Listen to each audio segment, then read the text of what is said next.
sama aku Fanny di episode kali ini. Jadi episode kali ini aku tuh bakal ngebahas tentang FSIB ya. Ini tentang magang di kampus Merdeka. Yang pastinya pasti kalian pada penasaran kan, kayak magang di kampus Merdeka tuh kayak gimana sih, kayak apa gitu ya kan. Jadi di podcast kali ini kita bakal ngejawab semua pertanyaan kalian tentang kekepoan kalian. Nah, aku juga udah ada salah satu narasumber kece nih yang bakal ngejawab semua pertanyaan kita. Ada Kak Syafa. Hai semuanya, kenalin nama aku Syafa.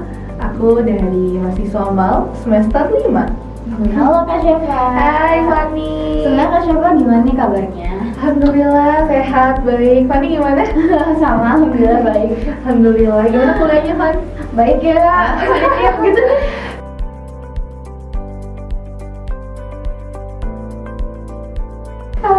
Oke, Kak Syafa, aku langsung nanya aja boleh ya? Boleh, silahkan. Oke nih, jadi sebelumnya sebenarnya tujuan Kak Syafa magang di kampus Merdeka tuh apa sih gitu? Oke, kalau misal tujuan aku magang kampus Merdeka ini sebenarnya tuh aku udah nge-set goals aku ya, itu dari semester 3. Karena itu kan waktu semester 3 ini si MBKM ini baru keluar ya, dan dia tuh banyak programnya dan aku tuh udah minat banget nih dari awal. Nah, ya makanya aku pas waktu semester 5 kan kita minimal semester 5 ya ikutnya ya. Jadi tuh aku udah nyiapin banget dari awal kuliah. Terus ya emang tujuan aku ya biar aku dapet pengalaman lebih sih, karena kan memang di MSIB ini kan program unggulan ya dari Kemendikbud gitu. Jadi siapa sih yang nggak mau ikut gitu. Jadi ya emang fokus aku emang dapat pengalaman lebih, terus dapat relasi juga, terus juga yang terpenting sih aku pengen banget dapat ilmu praktisinya dari perusahaan langsung gitu ya.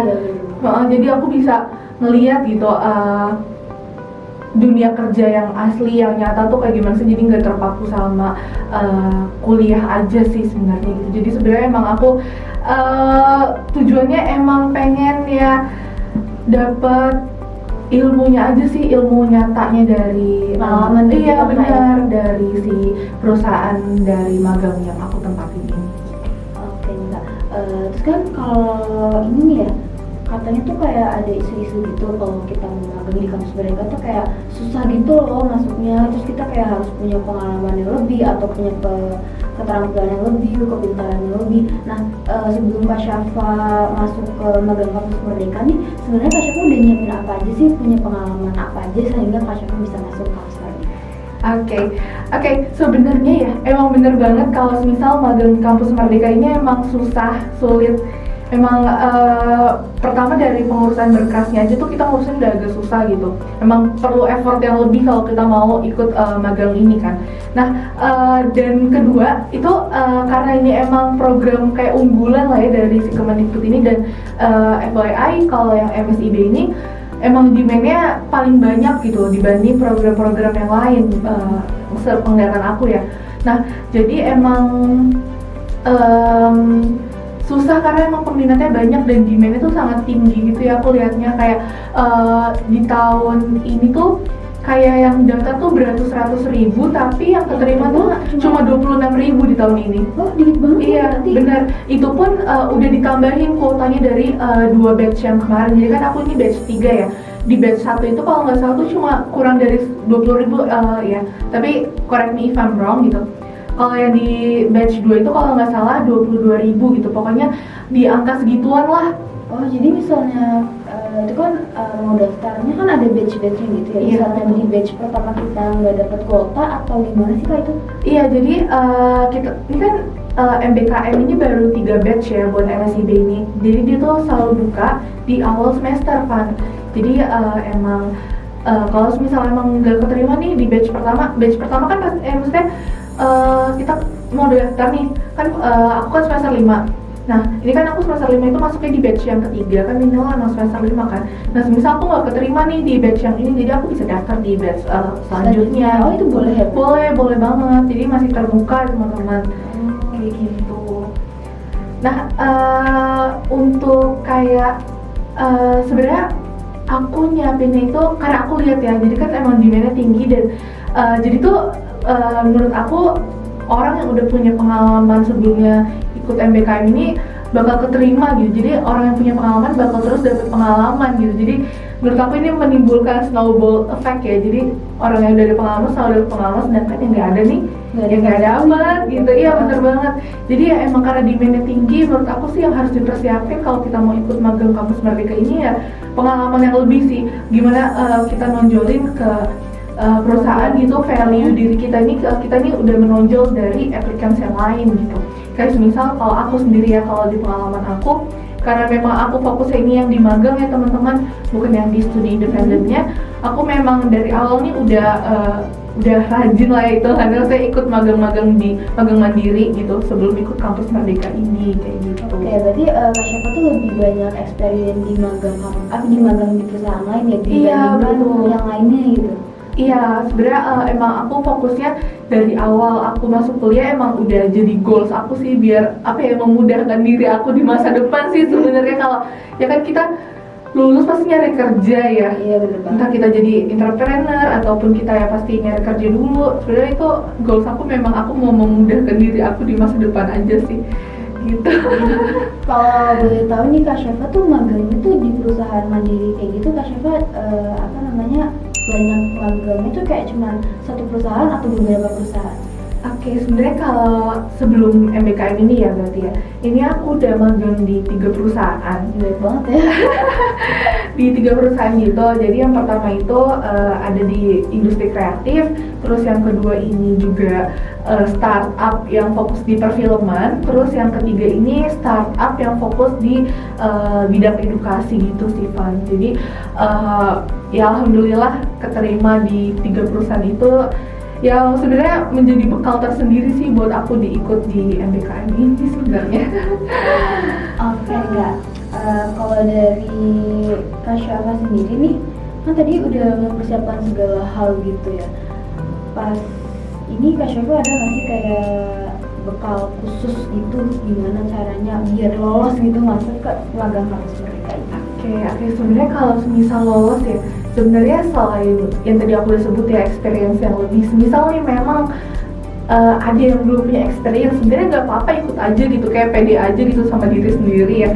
Asal nanti ya di CV-nya tuh kita udah bagus gitu. Pasti kan kita kalau misalkan nggak ada pengalaman magang sebelumnya, kita udah ada kayak pengalaman organisasi atau kepanitiaan atau ikut lomba, jadi tuh bisa ditonjolin dari situ tuh dengan kalimat yang lebih sistematis gitu di CV-nya. Jadi kayak diperbagus lah ya kalimatnya, biar rekruter nih lebih percaya sama kita lihat dari CV kita. Karena kan CV itu kayak fall in love in the first sight gitu ya, kita ngeliat tamanya ya, bener banget. Kalau CV kita nggak bagus kan pasti ya rekruter siapa sih yang mau lihat gitu ya. Tapi nggak ada yang lirik gitu nggak sih? Bener banget gitu.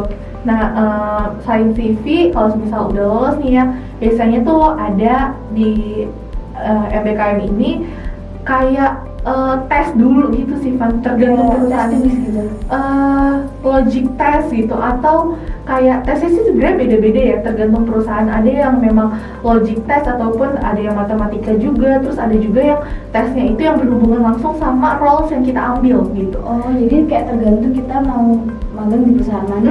Iya, perusahaan tuh biasanya ada yang ngasih tes, tapi kebanyakan memang ngasih tes ya. Ada yang enggak gitu. Nah, tesnya tuh juga beda-beda gitu. Jadi semuanya sama berarti. Benar banget. Jadi dipersiapin aja sih sebenarnya di logic sama matematikanya ataupun sama roles yang mau kita ambil. Terus yang ketiga nih, yang terakhir ini, kalau udah lolos tes, lolos CV, pasti kan nanti kita bakal ketemu sama recruiter ya, kita interview gitu. Itu menurut aku emang kunci, kayak golden key-nya sih di situ, di interview itu. Gimana cara kita ngeyakinin recruiter, gimana cara kita nge-behave diri kita sendiri, percaya diri sama diri kita sendiri gitu. Walaupun kalau misal belum ada pengalaman gitu, gimana cara kita ya menonjolkan value kita di depan recruiter ini gitu, apa yang membedakan kita sama applicants lain gitu sih kalau dari aku sendiri. Jadi kayak lebih nunjukin diri kita sendiri gitu ya. Benar banget. Meyakinin gitu kalau kita emang bisa gitu, kita punya skill yang mereka butuhkan. Benar banget Van, benar banget. Jadi ya emang di situ ya kita flexing in a good way gitu di depan recruiter. Karena kalau misalkan kita aja nggak bisa nonjolin diri kita sendiri, ya gimana recruiter nih mau percaya sama kita gitu. Gimana mau lihat sebenarnya kamu ada apanya sih? Iya, gitu. Kenapa saya harus menerima kamu gitu. Terus kalau Kak Kak Syafa sendiri ya, pas waktu Kak Syafa mau magang, Kak Syafa ada nggak sih kayak mau milih perusahaan mana aja? Apakah sesuai sama jurusan Kak Syafa atau sesuai minatnya Kak Syafa gitu? Oke. Sebenarnya kalau untuk perusahaan ya, fun fact, aku ini nebar jala sebenarnya ke perusahaan-perusahaan banyak banget. Karena kan kalau kita daftar MBKM itu, MSIB ini, kita nih masuk ke lamannya Kampus Merdeka dan kita nih langsung daftar aja. Dan di situ tuh aku banyak banget daftar ke perusahaan-perusahaan dan aku lumayan banyak juga lolos dokumennya, CV-nya gitu. Dan di situ aku sebenarnya kalau untuk pemilihannya ya sebenarnya Asal apa yang terlihat di mana aja gitu? sebenarnya kalau aku kayak gambling gitu sih Pak. Jadi siapa yang kayak manggil aku nih, tapi aku daftar di perusahaan logistik juga. Aku beneran, tapi walaupun aku nebar jala, yang pertama aku cari itu ya tentang kelogistikan sih. Kayak aku nyari logistics or supply chain gitu atau procurement kayak gitu. Itu pertama yang aku daftar. Kalau aku udah daftar semua itu, jadi abis itu aku daftar ke roles yang lain atau perusahaan lain gitu. Emang kalau di magang Kampus Merdeka tuh ada minimal maksimal kita boleh daftar di beberapa perusahaan nggak sih Kak? Nggak ada. Oh, nggak ada. Daftarnya nggak ada maksimalnya. Oh, sih jadi kayak sebanyak gitu. Sebanyak-banyaknya. Jadi aku pun daftar banyak banget di perusahaan, mulai dari startup, mulai dari korporat, terus BUMN tuh aku daftar semua gitu. Kayak banyak banget kan. Aku tuh bener-bener kayak 100-an lebih kali ya. Soalnya tuh aku memang pas waktu pendaftaran, aku kan kayak pendaftaran nih selalu extend kan. Extend seminggu, extend 10 hari. Dan dimana tuh dia akhirnya ngebuka pendaftaran selama 1 bulan full. Nah 1 bulan full itu sekitar kayak 2 minggunya aku tiap hari selalu aku apply. Dan setiap harinya itu selama 2 minggu aku selalu itu ngerjain tes itu yang aku udah keterima CV, yang udah lolos CV gitu. Jadi tuh sebenarnya sebelum aku keterima MBKM ini aku beneran struggle banget sih. Struggle itu karena apa? Karena udah lolos CV nih, udah ngerjain tes dan itu tesnya tuh susah banget. Ya ada yang susah karena dia tuh kayak ada nih beberapa perusahaan yang kayak tesnya ini dibagi jadi subbab. Jadi subbabnya ini ada subbab 1 logika, subbab 2 nih matematika. Jadi kayak lebih hard gitu nggak sih? Bener banget, jadi struggle banget itu untuk ngerjain tesnya, untuk apply. Tapi sebenarnya aku struggle-nya emang di situ sih. Untungnya aku bukan yang tipe overthinking bakal keterima atau enggak. Jadi itu mengurangi kestresan aku sih. Emang stresnya emang di ngerjain tesnya sih Van. Terus sebenarnya kalau menurut aku lebih susah mana antara tes dan interview, aku lebih milih tesnya sih. Oh iya sih. Iya, Jadi kayak waktu Kak Syafa dihadapi sama tes kayak gitu kayak ya udah let it flow aja, nanti kita udah ngerjain, percaya gitu ya. Iya bener banget dan itu susah banget menurut aku. Karena walaupun kayak logic test or matematika test, itu matematika itu kebanyakan matematika level SMP atau SMA, dimana kan itu aku udah agak lupa ya.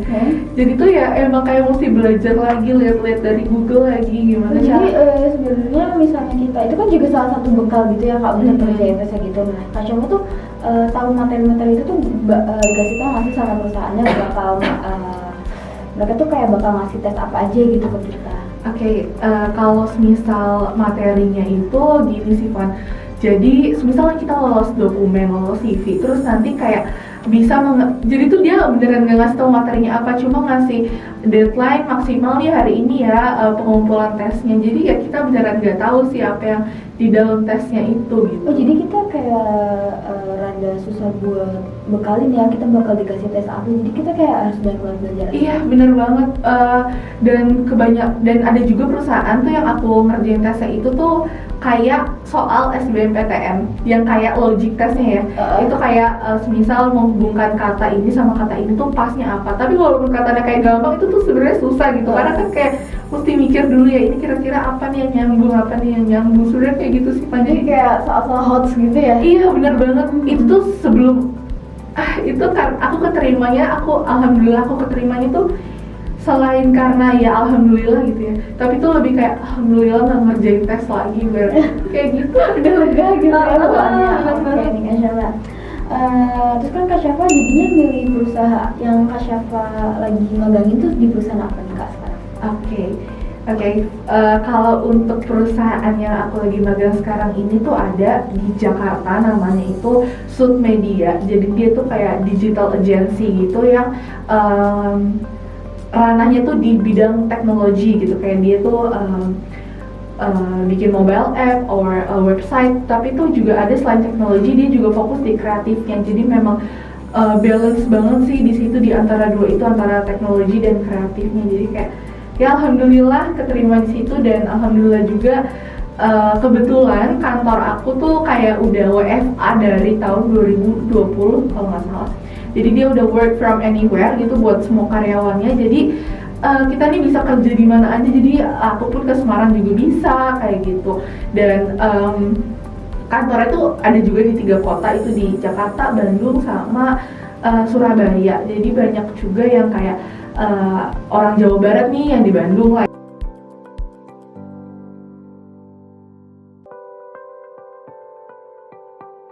Ya, berarti orang Jawa Timur ya. Kalau kantor ya yang ke Surabaya gitu. Jadi emang karyawannya menyebar luas di mana-mana sih, Fun. Sebenarnya kayak enak banget gak sih kalau Iya. kayak gitu, jadi kayak lebih memudahkan kita dan kita juga dapat benefit apa yang mereka kasih gitu. Iya, bener banget, Pan, bener banget. Jadi ya kalau misal aku ada kebutuhan kuliah ya aku bisa kuliah gitu. Jadi ya kantor alhamdulillah juga support aku kuliah gitu. Jadi tidak apa ya, tidak memberatkan aku lah ya istilahnya kayak gitu. Oke, jadi nih Kak Syafa, aku mau lanjut nanya ya. Boleh. Kesibukan Kak Syafa setelah Kak Syafa magang tuh sebenarnya bisa nggak sih Kak Syafa, kan kalau magang kan pasti sibuk ya, terus Kak Syafa kuliah juga, apakah kuliahnya dipotong gitu SKS-nya atau tetap sama gitu Kak? Oke, sebenarnya kalau semisal MBKM ini kan dia plusnya itu kan bisa convert SKS ya. Emang disaranin juga untuk convert SKS gitu, full 20 SKS. Nah aku tuh untuk sekarang ini karena memang lagi di proses sama pihak prodi, jadinya aku masih ikut full 20 SKS gitu, masih ikut full kuliah gitu ya, semua matkul gitu. Tapi nanti kalau semisal di SK penetapannya udah keluar nih, jadi nanti aku cuma ikut beberapa mata kuliah aja sih paling, jadi nggak full semuanya aku ikutin gitu sih, Van. Oh jadi kayak masih bisa kebagi antara kuliah gimana, terus Kak Syafa magang gitu ya? Masih bisa kebagi. Jadi sebenarnya kalau misal nih kelas jam 7 sampai jam 9, terus nanti lagi sampai jam 1, nanti aku dari jam 9 sampai jam 1 aku kerja gitu. Oh, jadi kayak dipotong-potong. Iya, gitu kerjanya ya? dipotong-potong. Yang penting tuh 8 jam aja sih sehari. Karena kan biasanya aku kalau abis selesai tuh ngisi timesheet ya dari kantor. Jadi tuh ngerjain apa aja dari jam berapa sampai jam berapa. Biasanya tuh aku ngisi kayak Jadi gitu. kayak dimonitoring gitu ya? Bener banget. Oke, kalau dari Kak Syafa kan kayak kemarin tuh ya sebelum kita ngadain podcast kan kita kayak pernah sempet tektokan gitu ya. Terus aku kayak pernah denger gitu loh, katanya Kak Syafa tuh keterima di magang di 2 perusahaan gitu ya. Bener gak sih? Iya bener banget, Van. Jadi alhamdulillah tuh aku keterima di 2 perusahaan. Ini yang pertama ya nih, yang Sud Media yang di tempat aku kantor aku sekarang, sama di United Tractors itu di Jakarta. Itu tuh perusahaan United Tractors tuh kayak perusahaan kayak produknya itu alat berat gitu loh, jadi pas banget nih sama logistik. Oh kayak masuk gitu ya? Masuk banget gitu. Nah tapi itu yang United Tractors itu tuh full offline gitu. Nah terus aku itu di situ dapat role saya tuh kalau nggak salah seingat aku project management gitu. Nah terus tapi sebenarnya aku tuh mau ngambil yang opsi kedua ini kan, yang United Tractors ini, karena memang aku lebih minat ke sana gitu. Dan lebih sesuai juga gitu ya? Iya benar, tapi karena aku nih udah terlanjur accept offer dari Sud Media, yang mana nih aku nggak bisa mengundurkan diri. Kalau aku mengundurkan diri, aku dianggap mengundurkan diri dari programnya. Iya gitu ya? betul banget. Aku nih malah nggak bisa ikut program di semester ini, jadi malah dua-duanya hangus gitu. Jadi ya udah aku ambil yang si Sud Media ini sebagai pilihan pertama, dan alhamdulillahnya mungkin emang udah jalannya kali ya, karena Sud Media ini online, kantor aku online, jadi aku masih bisa ngurus-ngurus kuliah gitu, ngurus-ngurus ya kalau ada kebutuhan kuliah, kalau misalkan ada matkul ya aku masih bisa masuk, aku masih bisa ke Semarang gitu. Jadi kayak emang udah jalan nih gitu kan Iya, ya. bener banget Van. Nah, terus nih Kak Syafa tuh pasti udah nyiapin beberapa yang udah sempat kita bahas tadi, pasti Kak Syafa kayak nyiapin beberapa pengalaman gitu ya. Nah, sebenarnya skill khusus yang Kak Syafa punya buat masuk di magang Kampus Merdeka ini apa sih Kak? Oke, sebenarnya kalau untuk skill khusus ya untuk masuk ke magang Kampus Merdeka ini yang pertama itu skill meyakinkan orang lain sih sebenarnya. Saya tadi aku udah mention juga gimana cara kita nge-behave diri kita di depan rekruter dan juga cara kita membawa diri kita sendiri gimana. Terus kalau semisal untuk skill yang lainnya ya, kalau untuk skill yang lainnya sebenarnya lebih ke roles apa yang kita pilih sih Van. Jadi karena aku milihnya ini account eksekutif, jadi ini kan berhubungan dengan klien ya, kita ini pasti ketemu banyak klien gitu. Jadi skill yang aku persiapin sih pertama ya skill negosiasi sama klien, skill common sense. Common sense itu menurut aku penting banget ya, karena common sense itu kan kayak apa ya, kita nih gimana cara kita ngambil keputusan, terus anticipate risk gitu. Terus sama skill berpikir logika aja sih. Iya, berarti kayak about communication tuh kayak emang yang Kak Syafa punya gitu. Iya, skill bener yang Kak banget. Syafa punya, gitu. Bener banget, dan menurut aku ya, menurut aku sendiri kenapa aku bisa diterima di kantor aku sekarang ini, karena pas waktu di interview rekruternya nanya, kira-kira apa sih skill yang menurut kamu diperluin di account eksekutif ini? Menurut aku karena aku lumayan bagus jawabnya di situ, jadi mungkin aku meyakinkan rekruternya, jadi ya alhamdulillah aku keterima gitu. Keren banget. Nah, terus kan setelah Kak Syafa magang kan pasti banyak job-job yang mulai berdatangan, tugas gitu ya. Nah, sebenarnya kayak ada skill yang Kak Syafa dapat lagi nggak sih setelah itu? Oke, sebenarnya kalau untuk skill secara praktisinya itu karena aku sering ketemu klien dan lain sebagainya, ini aku jadi apa ya, jadi lebih tahu gitu cara membawa diri sih di depan orang lain gitu. Terus cara kita berkomunikasi dengan baik, karena kan ibaratnya kalau roles aku nih jembatan antara internal dan juga klien ya. Jadi gimana komunikasinya ini lancar atau enggak, ataupun negotiate-nya gimana nih sama klien biar kita nih bisa deal project kayak gitu sih. Tapi ya alhamdulillah karena bimbingan dari mentor aku juga, dari senior aku, dari manajer aku, ya jadinya aku bisa ya mendapatkan itu ya semua berkat senior aku sih sebenarnya. Ada pengalaman yang Kak Syafa kerjain juga kan? Iya benar, alhamdulillah. Kalau setelah di magang ini ada nggak sih Kak, kayak sedikit kesan-pesan gitu buat kita semua?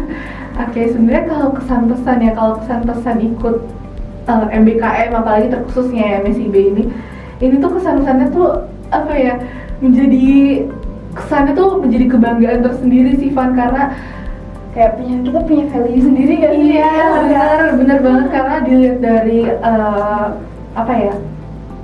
filtering yang susah, terus juga apa yang udah kita lalui sebelumnya tuh beneran jadi kayak alhamdulillah gitu. Aku bisa nyampe di titik ini gitu. Iya, bener banget gitu. Jadi ya emang itu sih kesannya ya, memang senang, terus senang juga bisa lihat dunia nyata kerjanya itu kayak gimana, praktisinya nyata tuh kayak gimana, sesuaikah sama apa yang kita bayangkan sekarang gitu. Terus ketemu sama senior-seniornya pasti udah berpengalaman dan profesional gitu. Aku kan selama ini maksudnya ngeliatnya tuh kayak iya mainnya kan sama teman-teman yang seumur ataupun masih beda berapa tahun gitu. Iya, nggak jauh lah. Iya, ini tuh aku ketemu sama CTO yang udah umurnya 40 tahun, udah ketemu manajer yang umurnya 30 tahun, udah S2 dan Kayaknya mereka yang udah banyak pengalaman lagi. Iya, udah sangat-sangat profesional Ya, gitu udah ya. makan asam garamnya dunia gitu. Bener banget, jadi tuh aku sangat-sangat grateful banget sih akan itu. Terus ketemu sama ya C-level juga gitu ya, sangat senang sih. Kalau pesannya sendiri apa ya, kalau pesannya menurut aku karena kita ini udah dikasih wadah ya, sebenarnya kan kalau mahasiswa itu menurut aku karena privilege kita ini sangat banyak ya, dimudahkan banget, kayak kita nih bisa ikut program-program apa aja gitu, mau ikut fokus di magang atau fokus di lomba nih banyak banget wadahnya gitu. Jadi menurut aku ya dimanfaatin aja sih sebenarnya apa yang ada gitu. Jadi nggak usah insecure gitu ya, nggak usah nggak percaya diri, karena sebenarnya Kak ingat aja gitu, sebenarnya yang applicants lain tuh ya mungkin juga insecure ngeliat kita gitu. Iya, jadi kayak sebenarnya percaya diri sama apa yang kita punya aja. Iya, bener banget pesannya sih cuma itu aja kita. Karena nggak orang lain punya gitu ya, bahkan bisa jadi kita doang yang punya. Jadi kayak bener percaya banget. diri.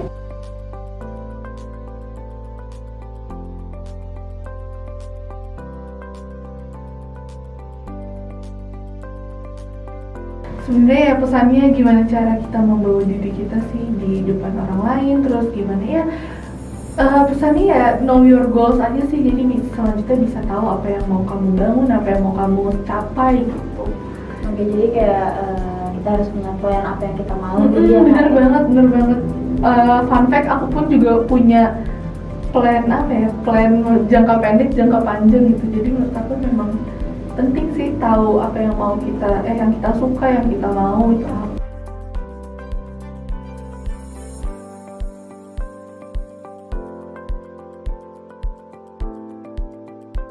Ya, mungkin sekian ya Kak ya podcast obrolan kita tentang magang kampus mereka. Makasih banget buat Kak Syafa udah sempetin waktunya hadir ke sini dan ngejawab pertanyaan kita semua ya. Mungkin itu dulu, sekian dari aku dan Kak Syafa.